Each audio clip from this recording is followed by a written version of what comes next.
This clip is brought to you by SaveWithConrad.com.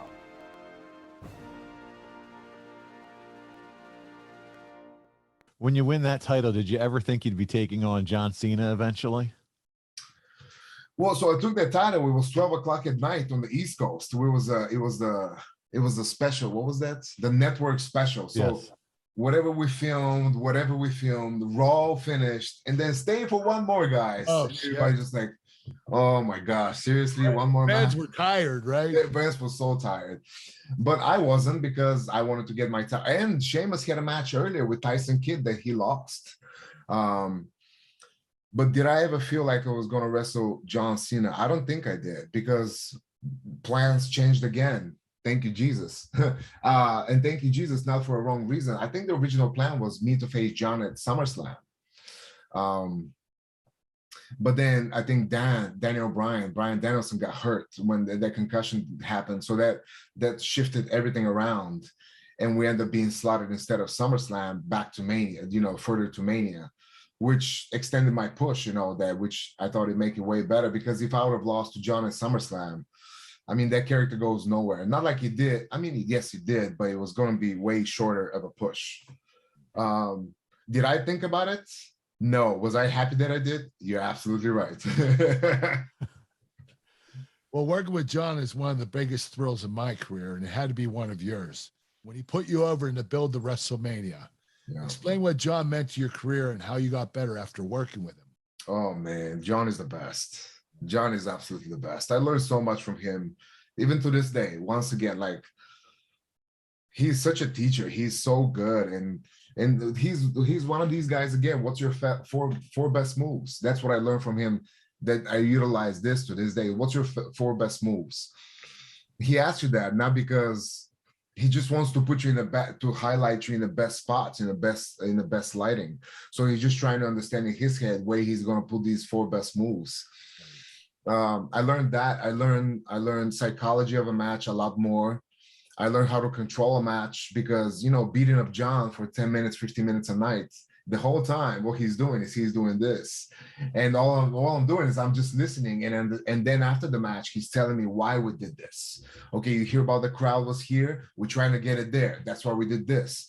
And this whole thing, it's all about, I found out, it's all about crowd. It's psychology. It's all about psychology, scheduling a match, arranging it the right way, listening to the people. It's not just, as you're saying, A, B, C, D. It's not just about that. Sometimes you're going to go A to D to C to E, whatever it is, because these people dictate the match. I learned about, when the show starts, go listen to the people. If there's a high pitch, if there's women and children, their match is different. When there's men, your match is different. Placement of the matches, where they are, false finishes, jump starts, everything and anything I've learned from John.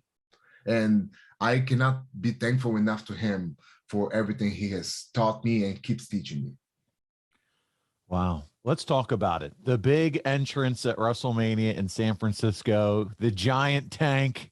You eventually lose, and your undefeated streak ends at 146 days after a miscommunication with Lana. But man, what a thrill that had to have been. Can you walk us through that day for you?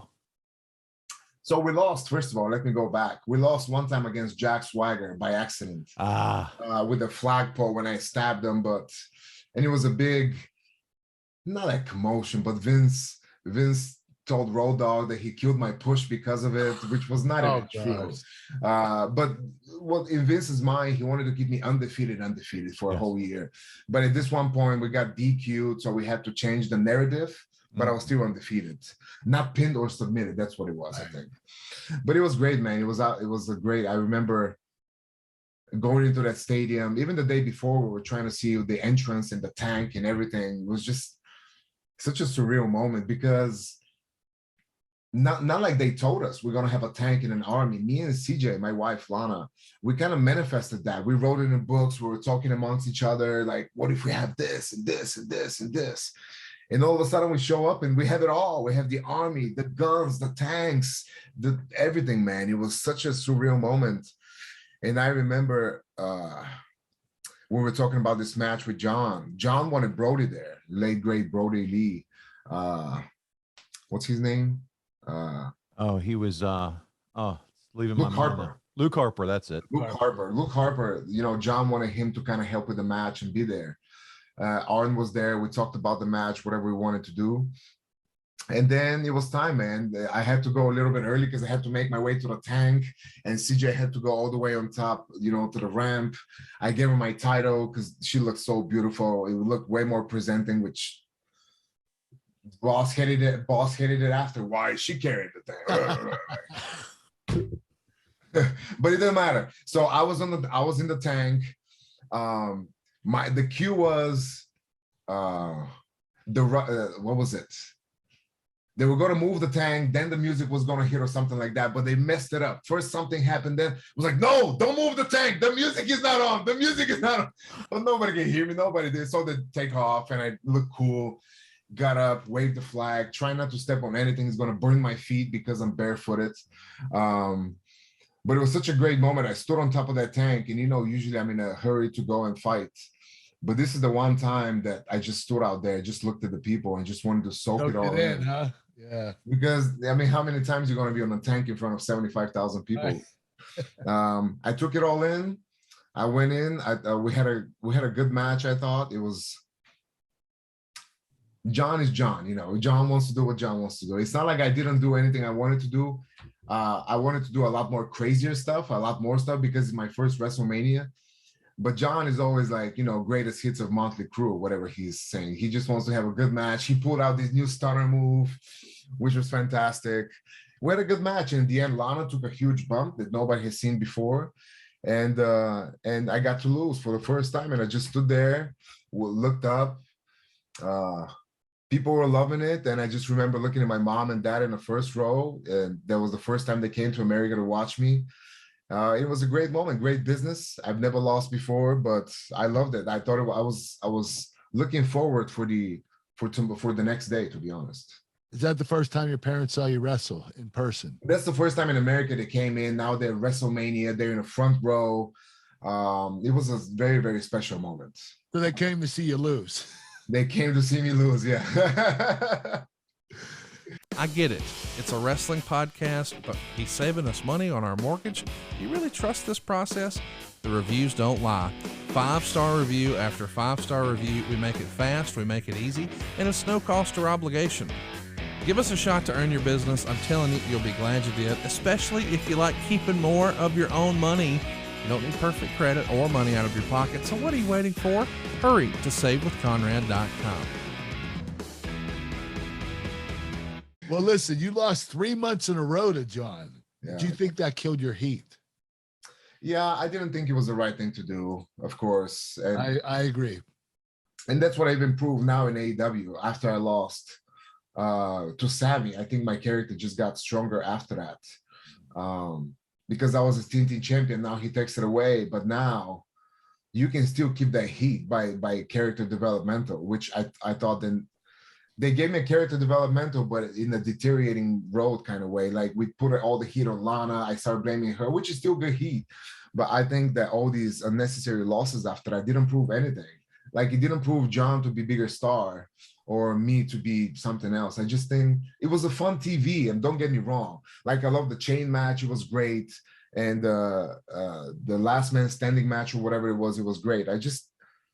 We didn't have to do them. We didn't have to do them. We could have always come back and revisited SummerSlam, WrestleMania, whatever it is, but you don't have to beat me 3 times in a row. Without a doubt. And I also think that you need to have pure wrestling matches. Yeah. Not gimmick matches. Yeah. But once again, you know how it is, Kurt. It's especially this time, it's my first year with Vince. Whatever he wants, I would just do, because at the end of the day, it's a TV show and I'm a TV star, whatever you wanted to call it. If that's what you wanted and you're running the show, I'll be more gladly to do it. You lose to John Cena at a battleground in a flag match, and the rumor and innuendo has always been there was chaos backstage right before the match.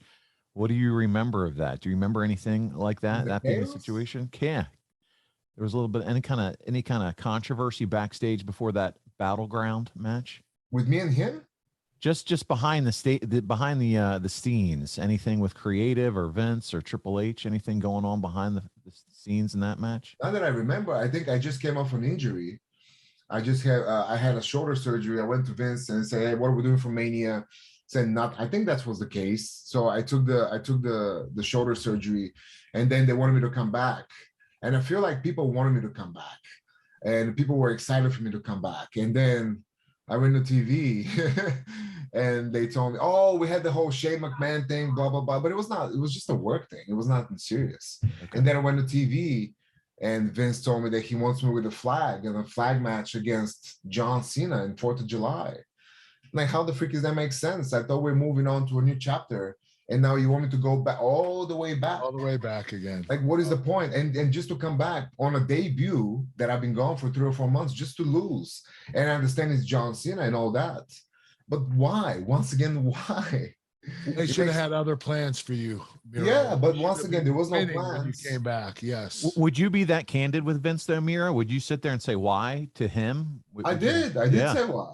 Yeah. I did. I said, I don't think it makes sense. I thought we were trying to move forward. And now you're sending me back and not even Russian, even Bulgarian. It makes no sense. But it was all about. What did he say? What did he say? Well, he said, it's 4th of July, John Cena. It's not blah, blah, blah. Just him dancing around his idea. And most likely they had nothing for John. It was 4th of July once again. So it's a patriotic thing. So the first thing pops in his mind is probably me.